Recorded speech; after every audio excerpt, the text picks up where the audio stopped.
vous n'êtes pas trompé de cours, je pense que vous pouvez revenir sur la page de titre. Voilà. Comment lire la Bible? Non, vous n'êtes pas dans le cours de Thomas Römer. Hein, nous sommes toujours bien dans le cours sur comment lire en littérature, dans la chaire littérature comparée. Mais vous savez que l'objectif que j'avais à l'intérieur de ce cours et de ce séminaire, c'était d'étudier les pratiques concrètes de lecture. Et c'était de donner la parole aux praticiens même de la lecture. Alors nous savons, et nous l'avons vu du reste également avec Ruskin et avec Proust ici même, hein, citant l'évangile de Luc, nous savons que nos manières de lire sont formées historiquement par la méthode de lecture qui est pratiquée sur les textes sacrés, pratiquée dans les églises, pratiquée dans les synagogues, pratiquée dans les mosquées. Et voilà de vrais praticiens, hein, ceux qui expliquent, qui commentent les textes sacrés pour les fidèles. Alors il se trouve que je regarde de temps en temps les textes de la messe, hein, chacun son péché mignon, sur une application qui s'appelle Liturgie. Et puis j'ai été intrigué et attiré par des commentaires toujours fins, toujours intelligents de ces textes de la messe dominicale qui étaient signés Marie-Noël Tabu.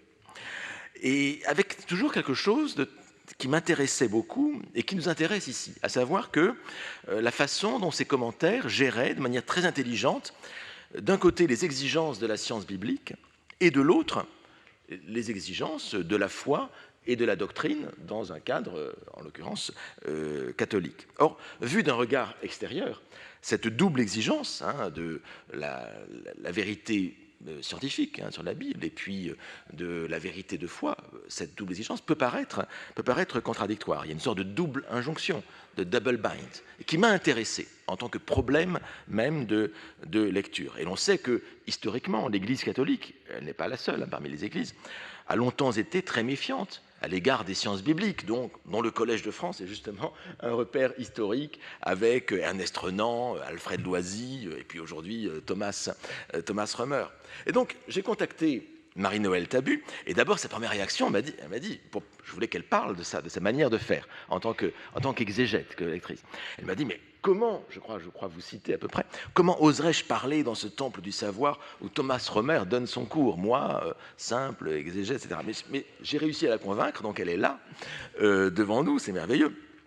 Et justement, Marie-Noël Tabu fait quelque chose de différent de Thomas Römer. Et c'est pourquoi sa pratique nous intéresse. Hein. Alors, qui est-elle ? Beaucoup la connaissent, parce que Marie-Noël Tabu est une figure importante du monde catholique français. D'abord, c'est une laïque, mère de famille, qui s'est convertie à l'exégèse biblique quand elle n'avait pas encore 30 ans, en 1968, hein, si j'ai bien lu un article. Et elle la pratique aujourd'hui presque comme une sorte d'exégète officielle de l'Église de France pour les fidèles et pour le grand public, donc sur des applications, comme je vous ai dit, dans les médias, sur la chaîne télévisée KTO aussi, où Marie-Noël Tabu a une émission hebdomadaire.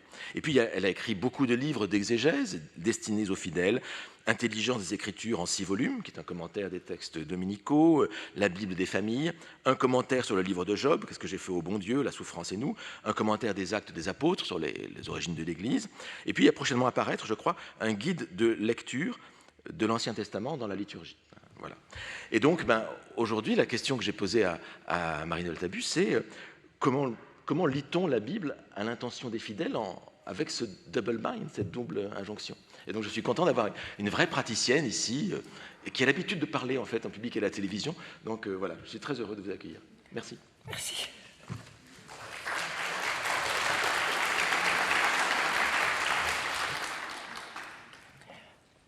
Bonsoir. Alors j'ai affiché mon plan, vous le retrouverez sur le site. Évidemment, je ne prends pas le temps de le détailler, mais vous le retrouverez, je le suivrai très religieusement, comme tout ce que je fais. Alors, M. Marx me demande comment je lis la Bible, mais je vais commencer par vous faire un aveu. Je ne lis jamais la Bible. Désolé de vous décevoir, je ne lis jamais la Bible. Et si j'ai un conseil à vous donner, ne la lisez jamais. Pas plus qu'on ne lit un poème. Mignonne, allons voir. Si la rose qui ce matin avait déclose sa robe de pourpre au soleil a point perdu cette véprée, les plis de sa robe pourprée et son teint au vôtre pareil. En lisant ce poème, je vous l'ai trahi. C'est pareil pour la Bible. Donc, excusez-moi, je ne lis pas la Bible. Je vais quand même répondre à votre question. Comment je lis? D'abord, j'attire l'attention, vous l'avez un peu dit déjà, sur l'énormité de cette question. Il y a 80 ans, vous n'auriez pas pu la poser à un catholique. Il y a 80 ans, on ne se demandait pas comment lire. La lecture critique, c'est-à-dire à distance du texte, qui se permet de poser des questions, était interdite depuis le Concile de Trente par un décret de 1546, qui est évidemment une réponse à la réforme protestante qui a rendu l'Église très frileuse. Et donc à l'époque, alors il n'est pas du tout interdit de lire la Bible, on le dit parfois, c'est faux. L'Église catholique n'a jamais interdit de lire la Bible, j'ai vérifié. Mais elle a encadré la lecture. Seule la traduction latine de Saint Jérôme, la Vulgate, était autorisée et seule l'Église était légitime pour interpréter. Alors évidemment, on pouvait traduire dans les langues vernaculaires, y compris le français, mais toujours à partir de la Vulgate exclusivement.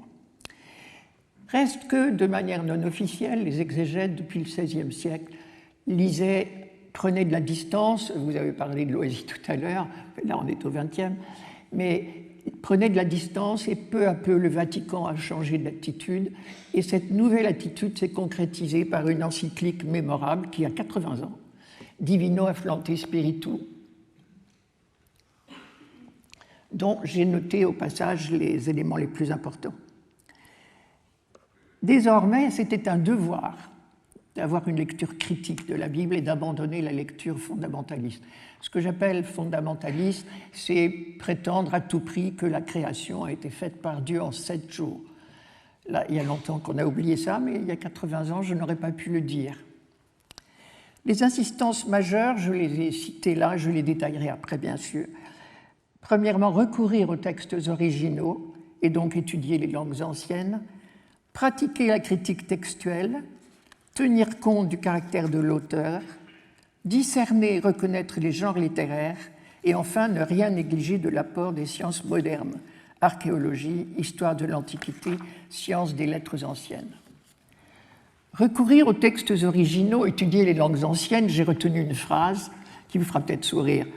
Il y a maintenant tant de facilité pour apprendre ces langues, la langue hébraïque et les autres langues orientales, que l'interprète de la Bible, qui en les négligeant s'interdirait l'accès aux textes originaux, ne pourrait échapper aux reproches de légèreté et de nonchalance. J'en déduis qu'on devrait apprendre l'hébreu dans tous les séminaires. Deuxièmement, pratiquer la critique textuelle, c'est-à-dire purger le texte des erreurs, des copistes, il y en a, des glosses, des répétitions, des inversions de mots, c'est normal. Donc essayer de restaurer le texte dans sa pureté originelle. Et puis Jennifer Tamas nous a parlé le 30 janvier du phénomène de la sédimentation. Ça m'a bien amusé parce que ça on le vit tout le temps dans la Bible. Elle nous parlait d'Andromaque, moi je vais vous parler d'Esther. Esther, le livre d'Esther existe dans la Bible hébraïque, mais ensuite il a été complété très largement par la traduction grecque, la Septante qui a été faite vers 250 avant notre ère. Ça a été la Bible des premiers chrétiens, la Septante. Et Racine, lui, s'est inspiré du texte grec. Troisièmement, tenir compte du caractère de l'auteur.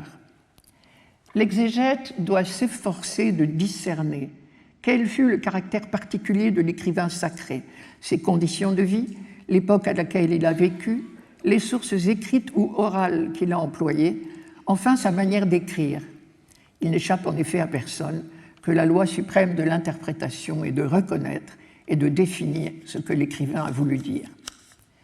Quatrièmement, discerner et reconnaître les genres littéraires, j'y reviendrai tout à l'heure, et enfin ne rien négliger de l'apport des sciences modernes, l'archéologie, l'histoire de l'Antiquité, la science des lettres anciennes. Alors aujourd'hui, comment je lis? M. Marx nous a dit un jour que le travail du lecteur est double, déchiffrer d'abord, interpréter ensuite. Déchiffrer. Déchiffrer, pour nous, c'est particulièrement difficile. Nous ne lisons que des traductions. L'hébreu ou le grec et quelques très, très, très rares passages d'araméen dans l'Ancien Testament, mais l'araméen a le même alphabet que l'hébreu. L'hébreu, donc, pour la très grande partie de l'Ancien Testament et le grec pour une partie de l'Ancien Testament, les livres les plus tardifs, et pour tout le Nouveau Testament. Alors, nos Bibles actuelles en français dérivent toutes non pas de la Vulgate, mais du texte originel, soit hébreu, soit grec. Vous avez ici un visuel donc hébreu. J'ai choisi les 2 premiers versets du premier livre de la Bible, la Genèse. Au commencement, Dieu créa le ciel et la terre. Voici un visuel grec. Là, j'ai choisi les 2 premiers versets de l'évangile de Matthieu. C'est la généalogie de Jésus. Heureusement, nous avons tous des Bibles interlinéaires, je vous rassure. Voilà un interlinéaire hébreu. Dans chaque bloc de 2 lignes, vous avez la première ligne en hébreu et en dessous le mot à mot. Ça facilite quand même beaucoup les choses. Un interlinéaire grec, cette fois-ci, j'ai pris 2 blocs de lignes, enfin le bloc de 2 lignes toujours, mais la ligne d'en dessous en français est une traduction. C'est l'interlinéaire grec qui est le plus en usage à l'Institut catholique, par exemple, où j'ai fait mes études. Mais ma petite fenêtre à moi, c'est pas ça, c'est la traduction liturgique. Alors la traduction liturgique n'est qu'une traduction possible parmi bien d'autres. Elle a évidemment un risque, c'est d'être orientée par la lecture chrétienne. Alors vous me demanderez pourquoi y a-t-il autant de traductions que de Bibles différentes. Alors je vous donne la réponse que nous donnait notre professeur de grec à l'Institut catholique il y a 50 ans, et que je trouve magnifique. Une langue est un filet jeté sur la réalité des choses. Une autre langue est un autre filet. Il est rare que les mailles coïncident. Ce qui m'amène à vous parler des difficultés de la traduction. L'absence de vocalisation, c'est-à-dire qu'il n'y a pas de voyelle à l'origine dans le texte. Un système verbal extrêmement différent, particulièrement entre l'hébreu et le français. Le champ sémantique de l'hébreu, ce que j'appelle les faux amis, vous avez ça dans toutes les langues, une pensée circulaire, la logique hébraïque n'est pas du tout la même que la nôtre, et enfin les caractéristiques de style. Alors l'absence de vocalisation à l'origine, jusqu'au IXe siècle de notre ère, les textes bibliques ne comportaient que les consonnes. Les voyelles n'étaient pas écrites. Regardez ce que ça donne, j'ai écrit, c'est une phrase en français que j'ai écrite là, NTR, PR, QS, X, CX, vous sauriez la lire, notre Père qui es aux cieux, parce que vous connaissez la langue et parce que vous connaissez la prière. Il reste que c'était difficile tant qu'il n'y avait pas toutes ces consonnes. Et elles ne sont arrivées, je vous disais, qu'au 9e, 10e siècle. Et c'est ce qui nous vaut... Ah oui, j'ai oublié de vous dire ce que c'est ces 3 petites lignes-là. Je me suis amusée à essayer de trouver tous les mots possibles que je pourrais fabriquer, puisque je n'ai que des consonnes, en rajoutant des voyelles et seulement des voyelles, je ne me suis pas permis des pluriels, aux 2 consonnes PR. Regardez, je suis arrivé à 48. Vous ferez peut-être mieux. Amusez-vous de chez vous. Mais c'est ce qui nous vaut une erreur de lecture de Saint Jérôme et du coup une merveilleuse statue de Michel-Ange, étrange un peu quand même, Moïse porte des cornes. Pourquoi cette histoire? Moïse est redescendu de la montagne, il avait rencontré Dieu. Nous sommes au chapitre 34 de l'Exode. Et le texte hébreu dit « il ne savait pas que son visage », et puis il y a un verbe évidemment, 3 consonnes, Q-R-N. Ah, je mets quoi comme voyelle? Si je mets Koren au E, ça donne « était cornu ». C'est ce que Jérôme a lu. Si je mets Karan, de A, c'est rayonner. Aujourd'hui, le texte porte Karan, mais quand Jérôme a traduit, il a traduit cornu. Il faut savoir que les cornes étaient un symbole de puissance, ce n'était pas du tout blasphématoire, c'était un symbole de puissance à l'époque. Et voilà donc Michel-Ange, le Moïse de Michel-Ange, une sculpture qui date de 1513. Jules II est mort en 1513, dans l'église Saint-Pierre-aux-Liens à Rome. Autre exemple, Jéhovah. Ça, c'est le pur fruit de l'ignorance, ce mot-là. J'ose jamais le dire aux témoins de Jéhovah que je rencontre. Lorsque le texte porte les fameuses 4 consonnes du nom de Dieu YHVH, que l'on ne se permet jamais de prononcer par révérence pour le nom ineffable, on lui attribue, dans le texte hébreu, on lui attribue 3 voyelles qui sont celles d'un autre mot. Et nous, du coup, spontanément, on lit l'autre mot. Et ces 3 voyelles sont E-O-A. Un ignorant a traduit Jéhovah. Un système verbal différent maintenant. Nos modes indicatifs, imparfaits, passé, futur désignent la sphère du temps dans lequel se déroule l'action. Mais l'hébreu, lui, précise d'abord l'aspect, ce qu'on appelle l'aspect de l'action. Elle est achevée ou elle n'est pas achevée? On dira accomplie ou inaccomplie. Et la sphère du temps où elle se déroule sera précisée par le contexte. Si bien que cette phrase que nous disons le 1er janvier, Que le Seigneur te bénisse et te garde, qu'il fasse sur toi rayonner son visage. C'est une phrase du livre des Nombres. On pourrait tout aussi bien grammaticalement la traduire. Aujourd'hui, le Seigneur te bénit et te garde. Demain, le Seigneur te bénira et te gardera. Dans le passé, le Seigneur te bénissait et te gardait. C'est le contexte qui va me préciser la sphère du temps. Le champ sémantique de l'hébreu, je ne m'y étends pas, mais je prends l'exemple qui pour moi est le plus cruel. Le même mot désigne le péché et le sacrifice que j'offre en réparation pour le péché. Allez choisir. Les faux amis, alors il y en a des quantités. Dans le vocabulaire de saint Paul, c'est fréquent parce que Paul, vous le savez bien, écrit en grec. Les lettres de Paul sont en grec, mais il pense en hébreu. Par exemple, quand je lis dans la lettre aux Colossiens, « J'achève dans ma chair ce qui manque à la passion du Christ ». Ça veut dire tout simplement l'œuvre de l'évangélisation pour lequel Jésus a donné sa vie n'est pas achevée, j'ajoute ma petite vie, ma chair. Ça ne veut pas dire une seconde, le Christ n'a pas assez souffert, il en manque, donc il faut en rajouter. Ce que j'ai parfois entendu quand même. Chez lui encore le sens du mot foi. C'est un écrivain juif qui m'a fait entendre ça d'ailleurs, Shalom Ben-Chorin. La foi chez Paul n'est pas un catalogue de vérités à croire, c'est une attitude de confiance éperdue. Ou encore, le mot hébreu que nous traduisons rédempteur veut dire libérateur. C'est pas la même chose. Libérateur, celui qui fait tomber les chaînes, c'est l'image qui est derrière. Ou encore le mot expiation. Il faut savoir que le sujet du verbe expier en hébreu, c'est toujours Dieu. C'est Dieu qui rend pieux. Rien à voir avec ce que nous imaginons. C'est Dieu, alors l'image qui est derrière, c'est Dieu qui couvre les péchés des hommes, qui les recouvre pour ne plus les voir. La meilleure traduction serait absolution. Cinquièmement, j'ai dit une pensée circulaire. Je n'ai pas trouvé d'autre expression meilleure pour dire le fonctionnement logique de quelqu'un qui est de langue maternelle hébréophone ou arabophone, c'est le même système logique, leur pensée est circulaire, je ne sais pas le dire autrement. Alors que nous faisons un discours, nous allons pas à pas, et vous pouvez déduire ce que je dis de ce qui a précédé. Enfin, les caractéristiques de style, il est très fréquent chez les prophètes ou dans les psaumes d'avoir des versets en deux parties, avec ce qu'on appelle le parallélisme ou le balancement. Et en général, la deuxième partie explique la première. Je prends un exemple dans le psaume 102, 103. « Bénis le Seigneur, ô mon âme, bénis son nom très saint, tout mon être. Âme et tout mon être sont synonymes. » Les enjeux de traduction maintenant, vous le devinez avec toutes ces difficultés que nous n'allons pas manquer d'enjeux.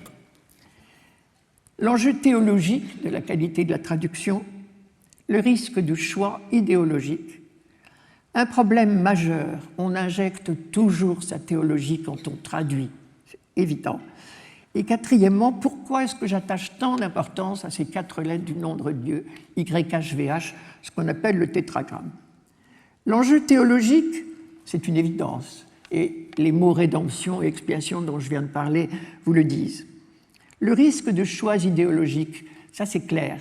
Au chapitre 9 du livre d'Isaïe, au verset 6, on trouve cette expression, le Dieu Sabaoth, qu'on traduit normalement et qu'on, je crois, doit traduire Dieu des armées.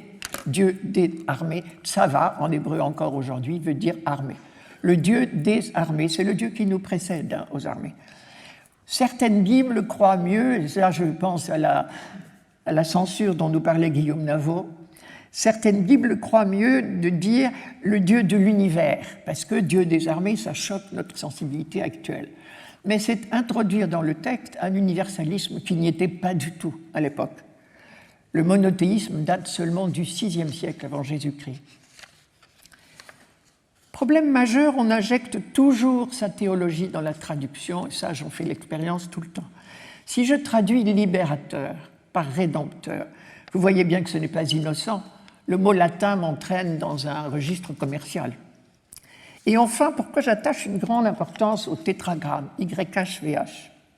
Je crois que l'auteur qui emploie ce mot à dessein m'emmène au Sinaï. Il m'emmène devant le buisson ardent que nous verrons tout à l'heure. C'est là que Moïse a entendu cette révélation du nom de Dieu et c'est là que Moïse a compris que Dieu accompagnerait son peuple. Toujours. Donc je crois que je dois faire attention à cette présence de ce mot et d'ailleurs il m'explique les textes bien souvent.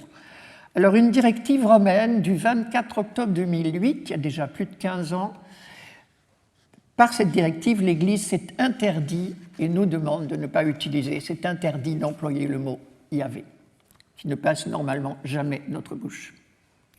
Alors maintenant, l'interprétation. Je vous ai annoncé que j'avais des présupposés et des vigilances. Mes présupposés. Premièrement, la Bible est une littérature ciblée pour un public très précis, un public de croyants. Deuxièmement, un auteur écrit toujours pour ses contemporains. Troisièmement, ce que j'appelle la trajectoire, c'est ce que je crois vérifier d'une maturation très lente de la religion d'Israël. Littérature ciblée pour un public très précis, un public de croyants. C'est vrai, je crois que la Bible est un catéchisme, écrit par des croyants, pour éclairer, pour fortifier leur foi. Saint Jean le dit très clairement dans le chapitre 20 de son évangile, il dit « Jésus a encore fait bien d'autres choses qui ne sont pas dans ce livre, mais j'ai écrit ça pour que vous croyiez. » Je crois que c'est vrai pour tous les livres bibliques. Alors qu'est-ce que c'est que la caractéristique du croyant? Il est convaincu de la fidélité et de la bonté de Dieu, il fait confiance. Moi-même, je tiens des propos de croyants, j'assume, mais je reconnais que c'est un biais très particulier. Or, quel est le premier article de foi du peuple juif? Ce n'est pas la création, comme dans les credos chrétiens, c'est le buisson ardent. Regardez ce buisson ardent superbe.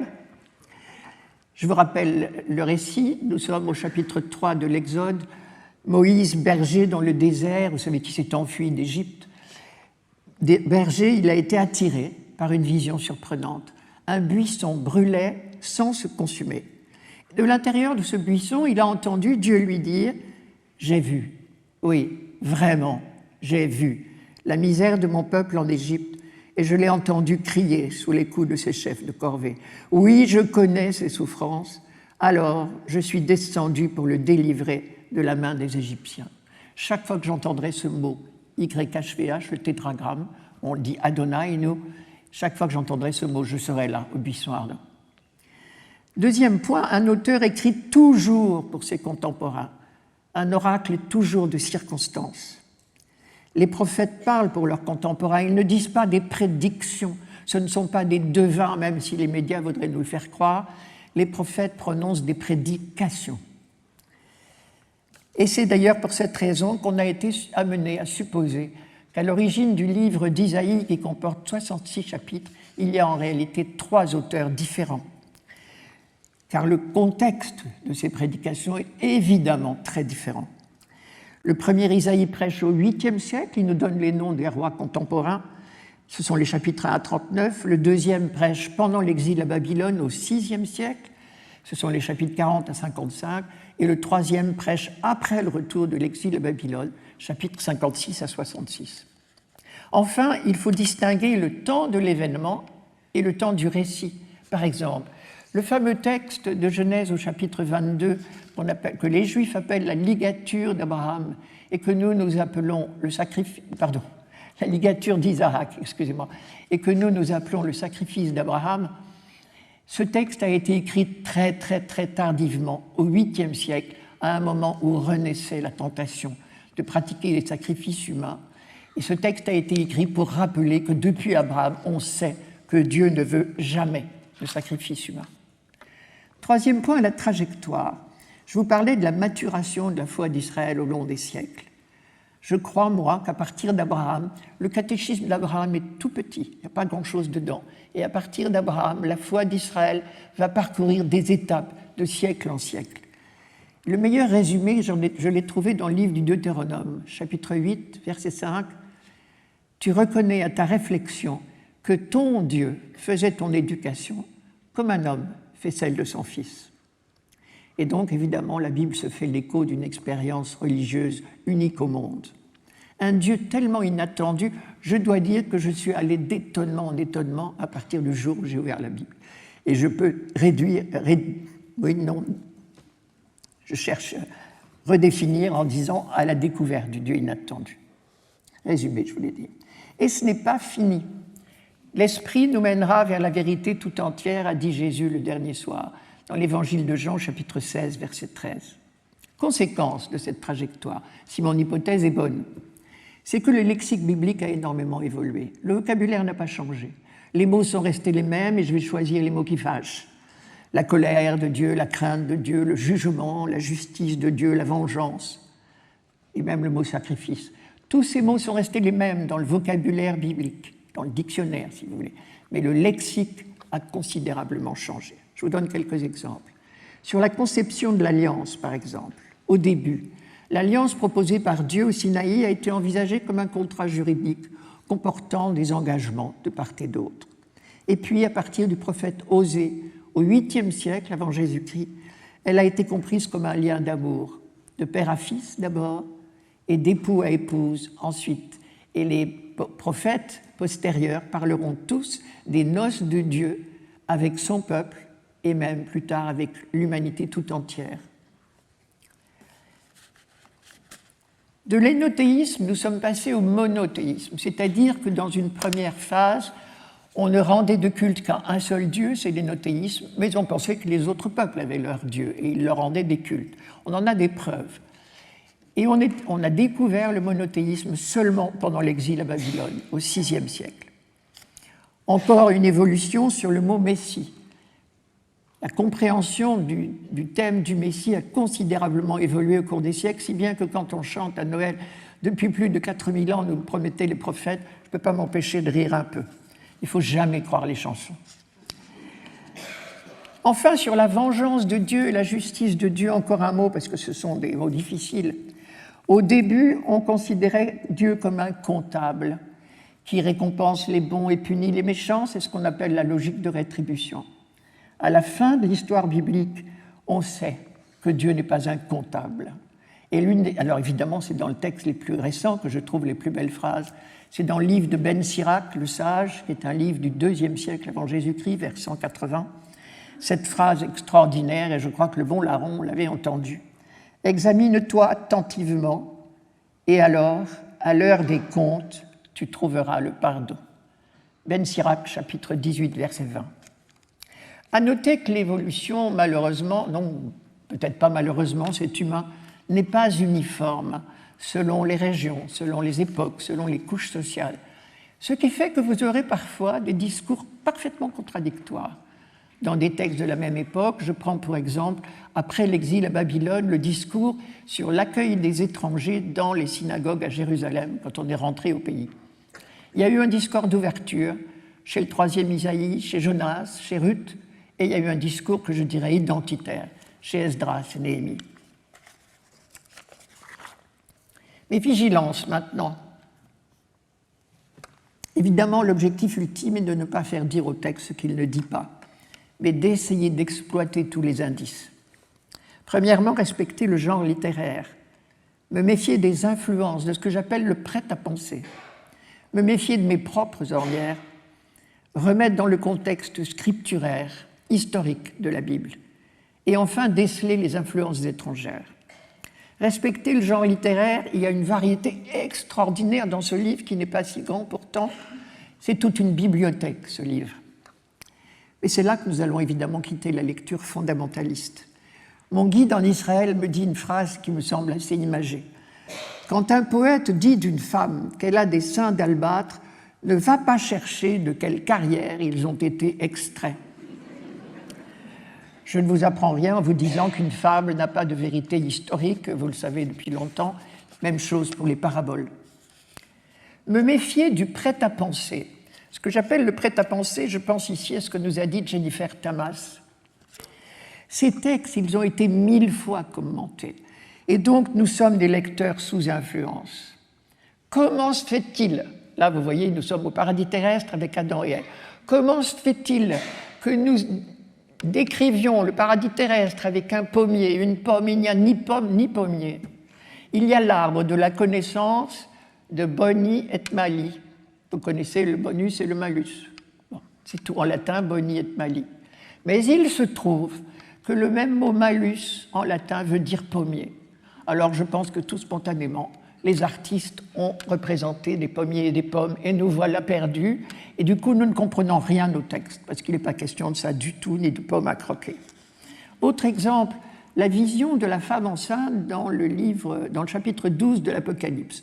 Nous avons la vision tout à fait fantasmagorique d'une femme dans le ciel, tordue dans les douleurs de l'enfantement. Il est de bon ton d'y voir Marie, la mère de Jésus. Je suis convaincue que c'est faux, complètement faux. Mais on est sous influence. Et puis, qui dit que j'ai raison? Troisièmement, me méfier de mes propres ornières. Il faut quand même être lucide. Au bout de 30 ans de commentaires, j'ai inévitablement mes ornières, mes tics de langage, inévitablement mes petites lectures personnelles, que j'avoue que je n'avoue pas. D'autant plus qu'on injecte toujours sa propre théologie ou ce que l'on croit savoir ou ses propres questions. Et donc, je risque en permanence d'attirer à moi le texte, ce qui est évidemment grave si je crois que c'est la parole de Dieu. D'autant plus que beaucoup de textes se prêtent à des interprétations différentes. Je reste là dans le paradis terrestre. Le commandement donné par Dieu au paradis terrestre, « Vous ne mangerez pas du fruit de l'arbre de la connaissance du bien et du mal, sinon vous mourrez ». Était-ce menace d'un châtiment ou mise en garde, comme on interdit à un enfant de traverser l'autoroute? Et de quelle mort s'agissait-il? Mort physique, biologique ou spirituelle? Du coup, je crois très important de travailler en groupe. Le travail solitaire n'est pas très bon. Il faut pouvoir écouter d'autres interprétations et accepter de remettre en cause les miennes, évidemment. Ne jamais oublier que je balbutie et qu'on travaille toujours par hypothèse.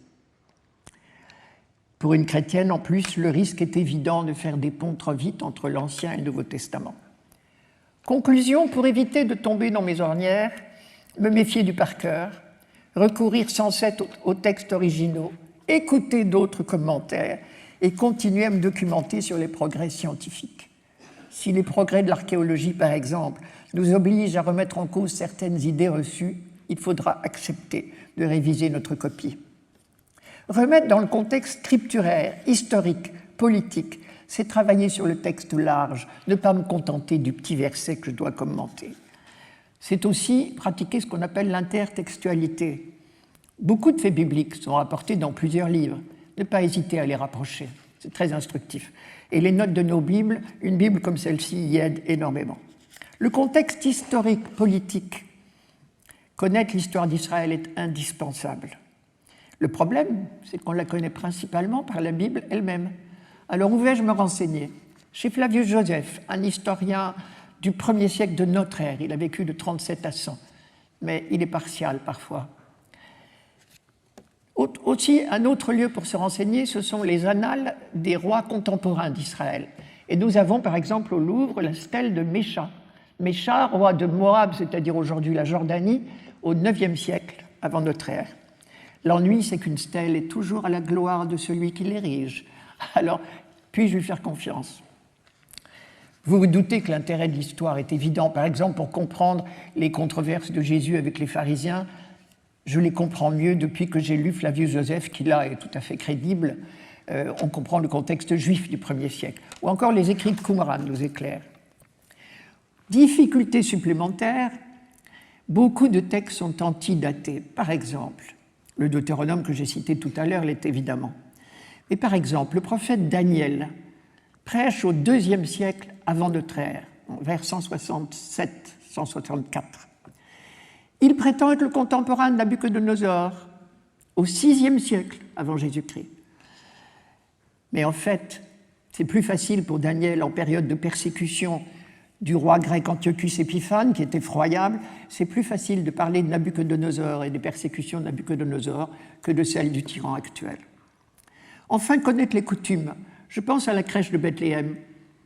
Je ne peux pas faire de discours misérabiliste sur le pauvre Jésus chassé la nuit de Noël par d'infâmes gens qui n'ont pas accueilli. Quand on connaît l'hospitalité orientale, c'est impensable. Et depuis que j'ai vu à Taïbé une maison palestinienne du 1er siècle, elle ne comporte que 2 pièces. La pièce à vivre pour tout le monde, jour et nuit, hommes, femmes, enfants, et les tables. Une petite jeune femme en train d'accoucher était probablement moins gênée par les regards des vaches. Enfin, essayons de ne pas commettre d'anachronisme. C'en est un grave de parler de Palestine pour l'Ancien Testament. Le mot Palestine a été brodé par l'empereur Hadrien en 135 après Jésus-Christ à partir du mot philistin. Pourquoi? Pour embêter les Juifs, parce que les Philistins sont les ennemis héréditaires. Enfin, déceler les influences étrangères. Les contacts avec les peuples environnants n'ont pas manqué. Vous savez toutes les dominations successives sous lesquelles on a vécu. L'Égypte, l'Empire assyrien, la Babylonie, la Perse, la Grèce, puis Rome. Ensuite, la bande côtière, Israël, le long de la mer Méditerranée, est une bande de passage pour les armées comme pour les commerçants. Pour les armées, parce qu'on ne va pas traverser le désert d'Arabie quand on veut aller se battre à Babylone ou en Assyrie. On remonte le long du croissant fertile, c'est normal. Et tous ces gens-là parlent. Il y a eu aussi l'exil à Babylone, bien sûr, 50 ans. On a eu le temps de côtoyer une culture étrangère. Et je vous ai représenté ici le Code d'Hammurabi qui est au Louvre, comme vous savez. C'est dans le Code d'Hammurabi qu'est née la loi du talion, œil pour œil, dent pour dent. Elle n'est pas née dans la Bible. Le Code d'Hammurabi date du XVIIIe siècle avant Jésus-Christ. Elle est citée dans la Bible, je vous la donne.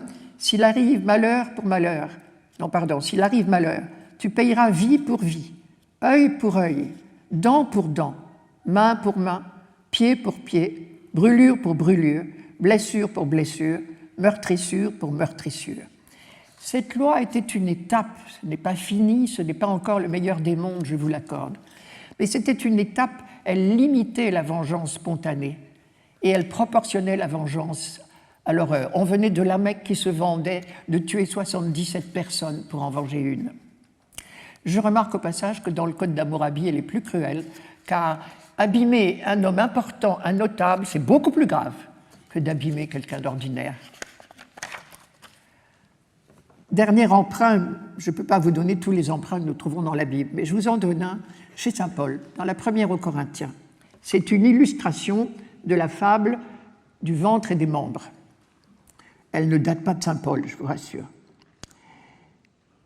Paul nous dit « L'oreille aurait beau dire « je ne suis pas l'œil, donc je ne fais pas partie du corps », elle fait cependant partie du corps. Il y a plusieurs membres et un seul corps. L'œil ne peut pas dire à la main « je n'ai pas besoin de toi ». La tête ne peut pas dire aux pieds « je n'ai pas besoin de vous ». Le message de Paul, c'est « tout le monde a besoin de tout le monde ». Chacun a sa place dans la communauté. Pour ce faire, il s'appuie sur un discours très connu de ses interlocuteurs. C'est la fable d'Ésope, je vous ai mis juste la date, le 7e siècle avant Jésus-Christ, cette fable qui s'appelle « Fable du ventre et des autres membres ». Alors je vous la raconte. C'est l'histoire d'une révolte des membres contre l'estomac. Pour nourrir le corps, réfléchissez, les mains travaillent, les pieds aussi, la bouche travaille, et l'estomac ne fait rien. Alors un jour, on a fait grève, et la main a refusé de porter la nourriture à la bouche. Devinez la suite, l'estomac est mort, et le corps tout entier. Cette fable était connue à Rome. Alors, 7e siècle avant Jésus-Christ, elle pourrait n'être pas connue. Mais en fait, elle était connue à Rome, on en a la preuve chez Tite-Live, et elle a été exploitée par les consuls en 494 avant notre ère par un certain consul Ménénius pour calmer un mouvement social. Vous voyez que nous n'avons rien inventé. Plus près de nous, bien sûr, vous connaissez celle de La Fontaine, les membres et l'estomac. Un autre exemple, c'est la parabole du riche et de Lazare, que vous connaissez, mais je ne peux pas m'étendre. Je vous rappelle seulement deux personnages, un riche, bien logé, bien nourri, un autre, tout pauvre, malheureux, crevant de faim, malade, à sa porte. Les deux sont morts. La situation s'est retournée. Et l'on peut voir Lazare, heureux, dans le sein d'Abraham, dit le texte, et Abraham, lui, dans un lieu de torture. Au départ, c'était un conte égyptien. Et dans le conte égyptien, c'était pas tout à fait pareil. Le riche était plein de péchés et le pauvre était plein de vertus. Alors évidemment, quand ils sont morts, les deux ont passé sur la balance et leurs mérites ont été soigneusement pesés. On était dans la logique de rétribution dont je parlais tout à l'heure. Dans la parabole de Jésus, ce qui m'intéresse, chez Luc, il n'est pas question ni de balance ni de mérite, car Dieu n'est pas un comptable. Il est seulement reproché aux riches d'être restés riches sa vie durant, pendant qu'un pauvre crevait de faim au bout de son jardin. Alors en conclusion, je me permets seulement de vous poser une question que je me pose tous les jours. La Bible, je l'ai découvert, est une instance extraordinaire de contestation de toute mainmise et de tout rêve de toute puissance. Depuis le buisson ardent et tout au long de l'histoire biblique, La Bible souffle un grand vent de liberté. Alors, ma question, jusqu'où puis-je, moi aussi, faire œuvre de liberté dans mes commentaires?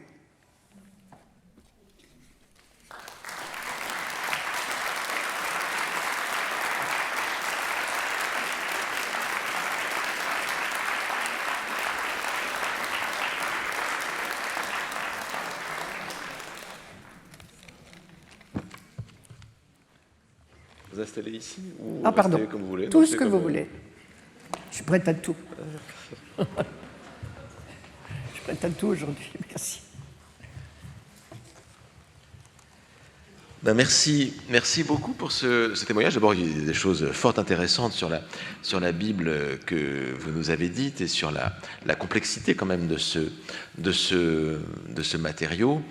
Et je voudrais, à la fin, vous avez dit, au bout du compte, poser la question fondamentale, à savoir, est-ce qu'il est possible, est-ce que vous avez la liberté de tout dire? Vous êtes praticienne, donc vous avez cette science que vous avez étudié la Bible, vous avez étudié l'hébreu, le grec, le latin bien sûr, et vous avez tout ce savoir-là, et puis vous allez, chaque dimanche, vous allez faire un commentaire, et qui est très différent. Enfin, je me réfère toujours à sur cette application liturgie, il y a 2 commentaires. Il y a un commentaire, c'est intéressant, il y a un commentaire qui est un peu comme une homélie, qui fait pas par vous, par quelqu'un d'autre, je ne sais pas, c'est anonyme, je crois, et qui est une homélie telle qu'on pourrait la voir à l'Église, c'est-à-dire qui décerne le sens spirituel du texte du jour.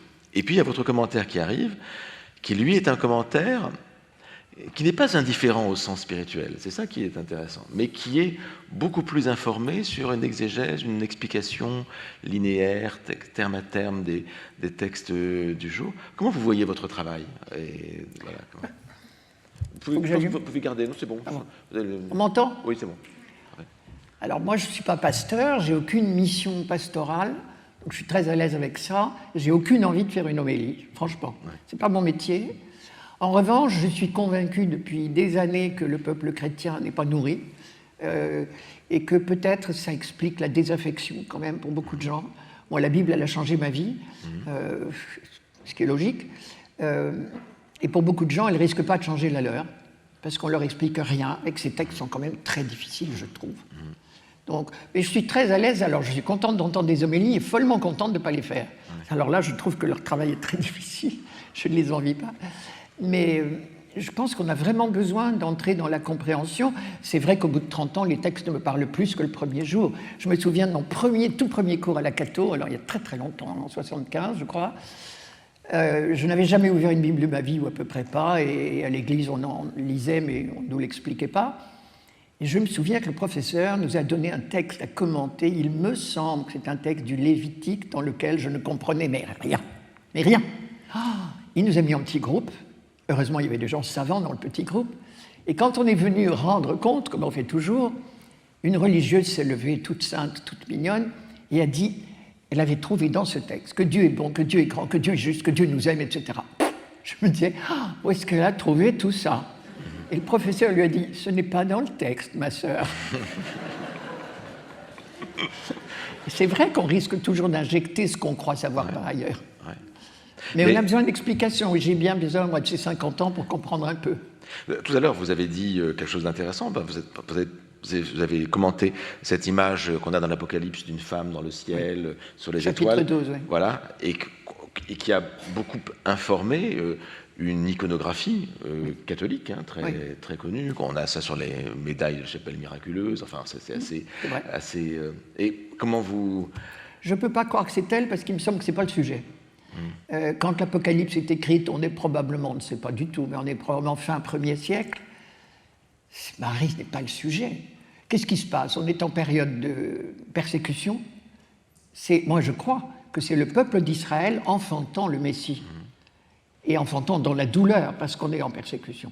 Marie n'a rien à voir avec ça, je pense. Et ça, je n'ai pas vérifié, mais vous l'avez écrit dans des commentaires de textes dominicaux. Vous ne vous permettriez pas de le dire. Maintenant, alors je vais être franche. J'ai commencé les commentaires à la radio, c'est la radio qui a commencé, la télé après. Oui. Les commentaires à la radio ont commencé il y a 30 ans. Il y aura 30 ans dans quelques jours. Je dois dire qu'il y a 30 ans, je n'osais pas dire ce que j'ai dit là. Mais je dois dire aussi qu'en 30 ans, je n'ai jamais reçu d'aucun prêtre, d'aucun évêque, une critique. Ce qui est quand même... On n'a pas le droit de dire que les femmes n'ont pas leur place dans l'Église, ça me paraîtrait tout à fait injuste. J'en ai rencontré beaucoup qui m'ont dit « Oh, ça me sert, hein. Je vous copie. » Tant mieux, on est fait pour ça. Ouais. Mais moi, je fais seulement le travail de compréhension, j'essaye. Hein. Eux, c'est autre chose, c'est vraiment autre chose. Donc, il faut qu'ils s'appuient. Il vous arrivait de vous censurer, maintenant vous vous censurez moins, ou plus du tout? Ils ne m'ont jamais censuré. Vous-même, moi. De vous auto-censurer? Oui. Oui, quand même.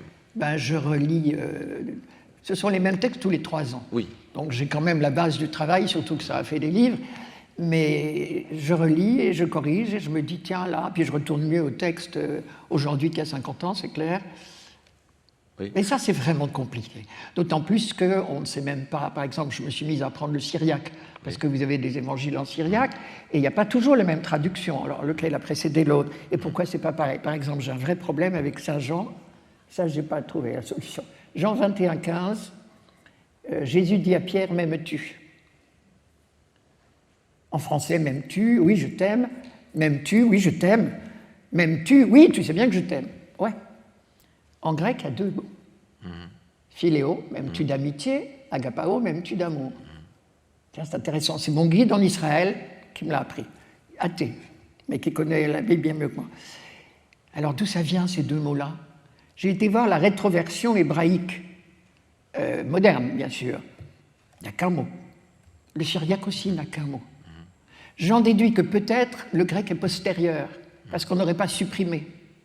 On ajoute plutôt qu'on ne supprime, surtout quand c'est pour donner du sens. J'en sais rien. Ça, je ne le dirai pas, je pense, dans un commentaire, ça devient trop compliqué, trop long, et j'en sais rien. Et dangereux. Ah non, j'ai aucune... Non. Vous êtes inamovible maintenant, de toute façon. Ah, c'est pas une question d'amovible ou pas. Je suis tout à fait amovible, vu mon âge. Mais non, vraiment, j'apprécie beaucoup que jamais personne ne m'ait fait de remarques désagréables. Et j'ai au contraire rencontré beaucoup d'évêques me disant je vous connais. Bon, tant mieux si ça peut servir, c'est tout. De toute façon, tout n'est pas vérité de foi dans la tradition. Absolument, tout n'est pas parole d'évangile. Tout n'est pas parole d'évangile. Par exemple, un exemple que je n'ai pas donné, mais le récit des tentations de Jésus, je suis convaincu que c'est une dramaturgie, ce n'est pas un récit, ce n'est pas un reportage. On le voit ça effectivement une composition. Dans les évangiles, c'est-à-dire effectivement, il y a beaucoup de paraboles qui sont devenues des faits ou des miracles attribués à Jésus. Le cas typique, c'est la parabole de l'arbre qui porte du fruit et qui, parce qu'il est de bons fruits ne peuvent pas sortir d'un mauvais arbre. En gros, dit Jésus, dans, je sais plus, j'ai pas vérifié, donc j'ai pas les références comme vous sous la main. Mais dans un autre évangile, c'est Jésus qui interdit à un arbre, à un figuier, de porter du fruit parce qu'il est voilà. Et donc il y a une malédiction qui m'a toujours étonné, enfin qui est pas très écologique, quand même, une malédiction portée contre un arbre. Mais en fait, il me semble, je ne sais pas ce que vous en pensez, qu'en fait on a là, le transport dans un récit de miracle de quelque chose qui était à l'origine une parabole sur le fruit et l'arbre. C'est très intéressant. Alors ce texte-là, je ne l'ai jamais travaillé. Ça, c'est ma faille. C'est que je suis déjà tellement occupé à travailler les textes des dimanches, parce que sur 3 années liturgiques, et il y a quand même, je ne sais pas combien, j'ai compté le nombre de textes qu'il y a par an, c'est considérable, hein, 720, je crois. C'est beaucoup. Donc celui-là n'est pas... Vous voyez, nos liturgistes sont très sages. Oui, ils ne l'ont pas mis dans les lectures du dimanche. Ils sont prudents, effectivement. Ils sont très prudents. Oui. Merci à eux. Voilà, c'est ça. Mais ça ne vous ennuie pas, parce que ça fait 30 ans que vous faites ce travail-là. Donc vous avez vu passer ces textes 10 fois sous les yeux, à peu près. Quel bonheur. Parce que c'est 3. Et vous répétez, vous modifiez, comment vous faites? Je me répète forcément, mais je retravaille, je les découvre à chaque fois. Alors, par chance, j'ai tout oublié à chaque fois, donc je suis assez neuve, donc tant mieux. Et ils m'émerveillent à chaque fois, et je regrette qu'une chose, c'est de ne pas travailler davantage. Donc, pas me plaindre. Enfin, l'heure sonne ou ça va s'arrêter. Oui, tout à fait. Non, c'est pas celle-là. Oui, on la voit, l'heure va sonner, enfin, elle ne sonne pas. Mais... Et donc, vous continuez à vous informer sur l'avancée des sciences bibliques, je ne sais pas, à écouter, regarder les. Oui, je suis allé cet hiver à cause de vous. J'ai travaillé beaucoup. Ah, très bien. Parce que j'ai été chercher le livre La Bible dévoilée et les DVD qui vont avec. Oui. Et même si je n'étais pas d'accord avec tout, ça m'a énormément intéressé. Et puis, il se trouve que dans la résidence de Vieille-Berbe où je suis, j'ai un voisin qui fait partie de la contre-réforme catholique. Alors, lecture plus fondamentaliste, tu meurs. L'ennui, c'est qu'il m'a prêté un livre, il m'a prêté des DVD, et j'ai regardé presque tout ça à cause de vous, et grâce à vous, ça m'a énormément intéressé, parce que même quand on n'est pas d'accord, ça fait travailler. Donc ça m'intéresse tout à fait. Et oui, bien sûr, et je me dis que je vais continuer.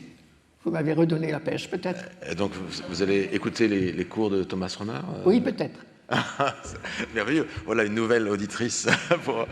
Non, mais écoutez, je trouve que c'est un très beau, témoignage. Je crois que c'était très sensible, c'est l'intégrité de la démarche, hein, vraiment qui est remarquable, là, c'est vrai. Et c'est une vertu chrétienne, mais aussi une vertu de. Enfin, je ne sais pas si c'est une vertu chrétienne, ça ne fait pas partie des vertus théologales ou des vertus cardinales, mais c'est une vertu de lecteur, me semble-t-il. Et je crois que. Si on veut être un peu scientifique, c'est le b.a.-ba. Et voilà, c'est cette.